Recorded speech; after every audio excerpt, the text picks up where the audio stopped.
Bem-vindo ao Bíblia no Ano.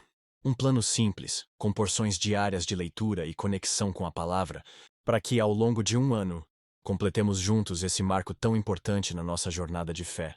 Em 2 Samuel 1, Davi lamenta a morte de Saul e começa seu reinado, enfrentando divisões internas em Israel. Em Lucas 12, Jesus nos chama a confiar em Deus e priorizar o reino, acima das preocupações materiais.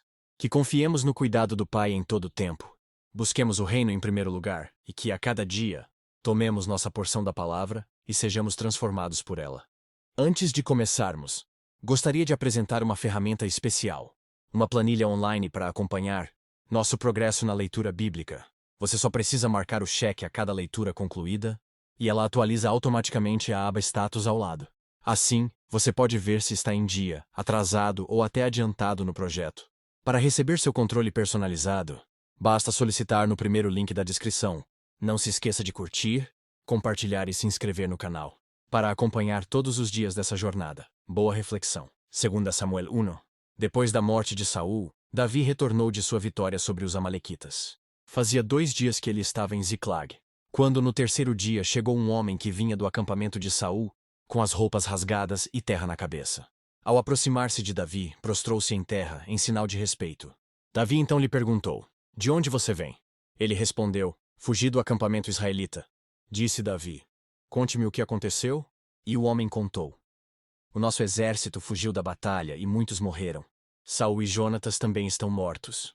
Então Davi perguntou ao jovem que lhe trouxera as notícias: "Como você sabe que Saul e Jonatas estão mortos?" O jovem respondeu: "Cheguei por acaso ao Monte Gilboa, e lá estava Saul, apoiado em sua lança. Os carros de guerra e os oficiais da cavalaria estavam a ponto de alcançá-lo. Quando ele se virou e me viu, chamou-me, gritando, e eu disse: 'Estou aqui.' Ele me perguntou: 'Quem é você?' 'Sou um amalequita,' respondi. Então ele me ordenou: 'Venha aqui e mate-me.' Estou na angústia da morte, mas ainda vivo. Por isso aproximei-me dele e o matei, pois sabia que ele não sobreviveria ao ferimento. Peguei a coroa e o bracelete dele e trouxe-os para ti, meu senhor." Então Davi rasgou suas vestes, e os homens que estavam com ele fizeram o mesmo. E lamentaram, chorando e jejuando até o fim da tarde. Por Saul e por seu filho Jonatas, pelo exército do Senhor e pelo povo de Israel, porque muitos haviam sido mortos à espada. E Davi perguntou ao jovem que lhe trouxera as notícias: "De onde você é?" E ele respondeu: "Sou filho de um estrangeiro. Sou amalequita." Davi lhe perguntou: "Como você não temeu levantar a mão para matar o ungido do Senhor?" Então Davi chamou um dos seus soldados e disse-lhe: "Venha aqui e mate-o." O servo o feriu e o homem morreu. Davi tinha dito ao jovem: "Você é responsável por sua própria morte. Sua boca testemunhou contra você quando disse: 'Matei o ungido do Senhor.'" Davi cantou este lamento sobre Saul e seu filho Jonatas, e ordenou que se ensinasse aos homens de Judá este lamento do arco, que foi registrado no livro de Jassar. "O seu esplendor, ó Israel, está morto sobre os seus montes.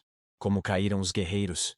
Não conte isso em Gate, não o proclame nas ruas de Ascalon, para que não se alegrem as filhas dos filisteus, nem exultem as filhas dos incircuncisos.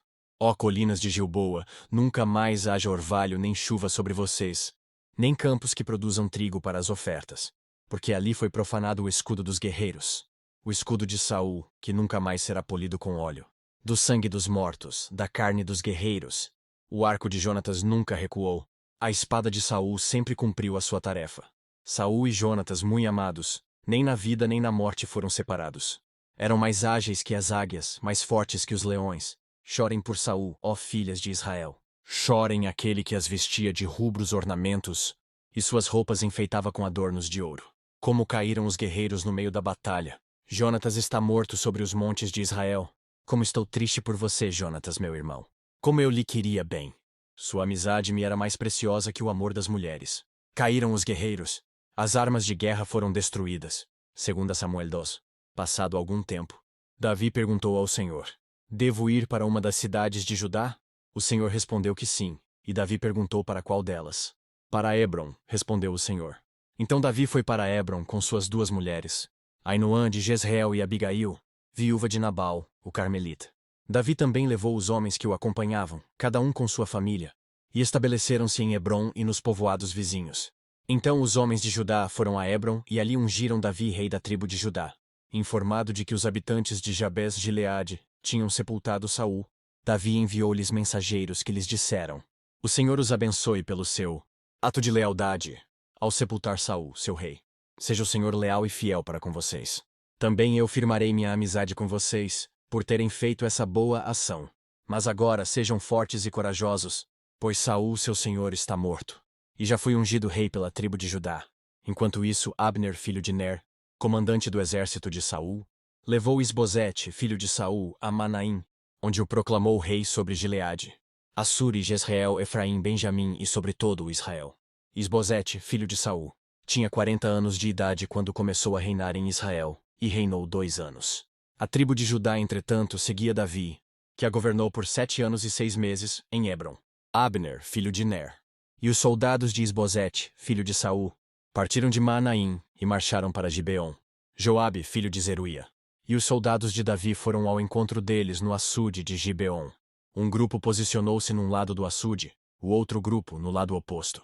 Então Abner disse a Joabe: Vamos fazer alguns soldados lutarem diante de nós.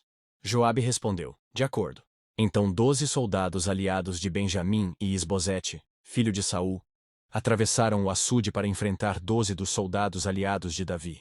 Cada soldado pegou o adversário pela cabeça e fincou-lhe o punhal no lado, e juntos caíram mortos. Por isso aquele lugar situado em Gibeon foi chamado Helcate Hazurim. Houve uma violenta batalha naquele dia, e Abner e os soldados de Israel foram derrotados pelos soldados de Davi. Estavam lá Joabe, Abisai e Asael, os 3 filhos de Zeruia.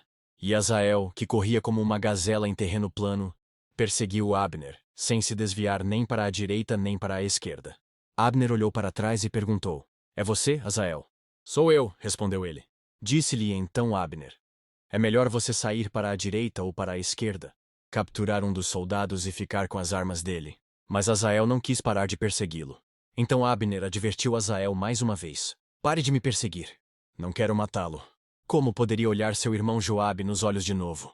Como, porém, Asael não desistiu de persegui-lo, Abner cravou no estômago dele a ponta da lança que saiu pelas costas. E ele caiu, morrendo ali mesmo. E paravam todos os que chegavam ao lugar onde Asael estava caído. Então Joabe e Abisai perseguiram Abner. Ao pôr do sol, chegaram à colina de Amá, defronte de Gia, no caminho para o deserto de Gibeon.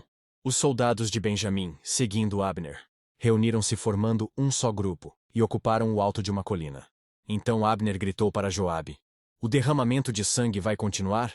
Não vê que isso vai trazer amargura? Quando é que você vai mandar o seu exército parar de perseguir os seus irmãos? Respondeu Joabe: Juro pelo nome de Deus, que se você não tivesse falado, o meu exército perseguiria os seus irmãos até de manhã. Então Joabe tocou a trombeta, e o exército parou de perseguir Israel e de lutar. Abner e seus soldados marcharam pela Arabá durante toda a noite. Atravessaram o Jordão, marcharam durante a manhã inteira e chegaram a Maanaim. Quando Joabe voltou da perseguição a Abner, reuniu todo o exército. E viram que faltavam 19 soldados, além de Asael. Mas os soldados de Davi tinham matado 360 benjamitas que estavam com Abner. Levaram Asael e o sepultaram no túmulo de seu pai, em Belém. Depois disso, Joabe e seus soldados marcharam durante toda a noite e chegaram a Hebron ao amanhecer. 2 Samuel 3. A guerra entre as famílias de Saul e Davi durou muito tempo. Davi tornava-se cada vez mais forte, enquanto que a família de Saul se enfraquecia. Estes foram os filhos de Davi nascidos em Hebron. O seu filho mais velho era Aminon, filho de Ainoã de Jezreel.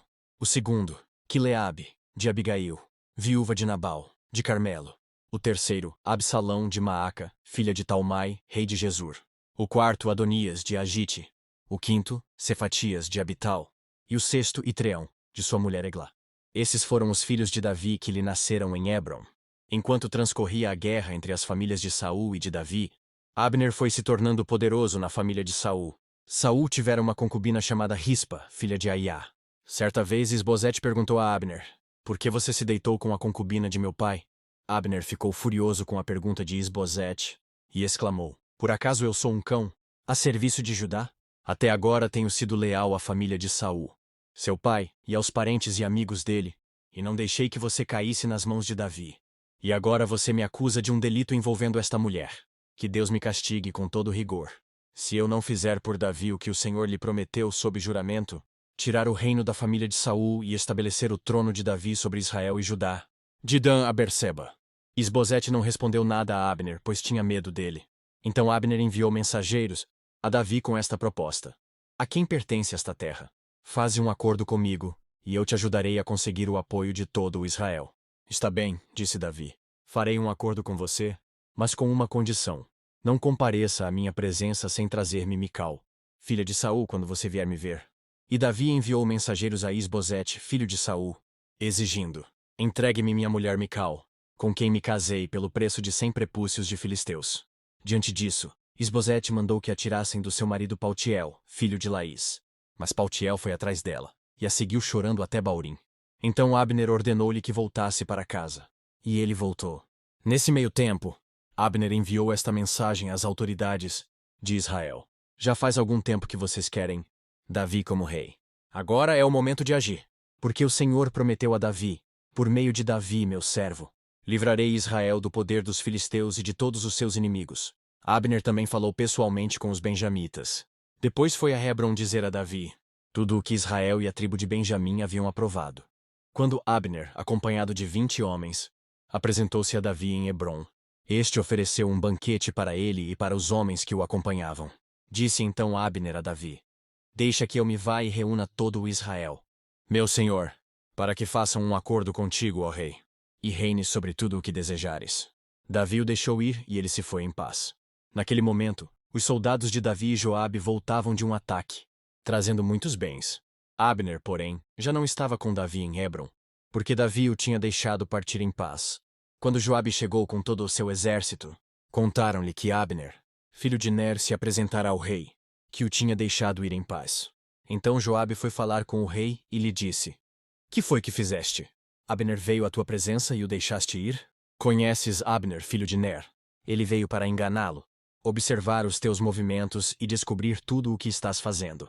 Saindo da presença de Davi, Joabe enviou mensageiros atrás de Abner, e eles o trouxeram de volta, desde a cisterna de Sirá. Mas Davi não ficou sabendo disso.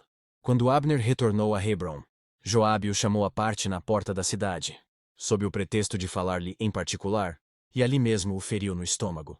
E Abner morreu por ter derramado o sangue de Asael, irmão de Joabe. Mais tarde, quando Davi soube o que tinha acontecido, disse: Eu e o meu reino perante o Senhor somos para sempre inocentes do sangue de Abner, filho de Ner. Caia a responsabilidade pela morte dele sobre a cabeça de Joabe e de toda a sua família. Jamais falte entre os seus descendentes quem sofra fluxo ou lepra, quem use muletas, quem morra pela espada, ou quem passe fome.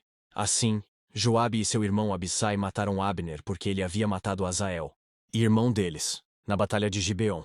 Então Davi disse a Joabe e a todo o exército que o acompanhava: Rasguem suas vestes, vistam roupas de luto e vão chorando à frente de Abner. E o rei Davi seguiu atrás da maca que levava o corpo. Enterraram-no em Hebrom. E o rei chorou em alta voz junto ao túmulo de Abner, como também todo o povo. Então o rei cantou este lamento por Abner. Por que morreu? Abner, como morrem os insensatos. Suas mãos não estavam algemadas, nem seus pés acorrentados. Você caiu como quem cai perante homens perversos. E todo o povo chorou ainda mais por ele. Depois, quando o povo insistiu com Davi que comesse alguma coisa enquanto ainda era dia, Davi fez este juramento: Deus me castigue com todo rigor, caso eu prove pão ou qualquer outra coisa antes do pôr do sol. Todo o povo ouviu isso e aprovou. De fato, tudo o que o rei fazia o povo aprovava. Assim, naquele dia, todo o povo e todo o Israel reconheceram que o rei não tivera participação no assassinato de Abner, filho de Ner. Então o rei disse aos seus conselheiros: Não percebem que caiu hoje em Israel um líder, um grande homem? Embora rei ungido, ainda sou fraco. E esses filhos de Zeruia são mais fortes do que eu. Que o Senhor retribua ao malfeitor de acordo com as suas más obras. Lucas 12. Nesse meio tempo, tendo se juntado uma multidão de milhares de pessoas, a ponto de se atropelarem umas às outras, Jesus começou a falar primeiramente aos seus discípulos, dizendo: Tenham cuidado com o fermento dos fariseus, que é a hipocrisia. Não há nada escondido que não venha a ser descoberto, ou oculto que não venha a ser conhecido. O que vocês disseram nas trevas será ouvido à luz do dia, e o que vocês sussurraram aos ouvidos dentro de casa será proclamado dos telhados. Eu lhes digo, meus amigos, não tenham medo dos que matam o corpo, e depois nada mais podem fazer. Mas eu lhes mostrarei a quem vocês devem temer. Temam aquele que, Depois de matar o corpo, tem poder para lançar no inferno. Sim, eu lhes digo, esse vocês devem temer. Não se vendem 5 pardais por 2 moedinhas? Contudo, nenhum deles é esquecido por Deus. Até os cabelos da cabeça de vocês estão todos contados. Não tenham medo. Vocês valem mais do que muitos pardais. Eu lhes digo, quem me confessar diante dos homens, também o Filho do Homem o confessará diante dos anjos de Deus. Mas aquele que me negar diante dos homens, será negado diante dos anjos de Deus. Todo aquele que disser uma palavra contra o Filho do Homem será perdoado, mas quem blasfemar contra o Espírito Santo não será perdoado.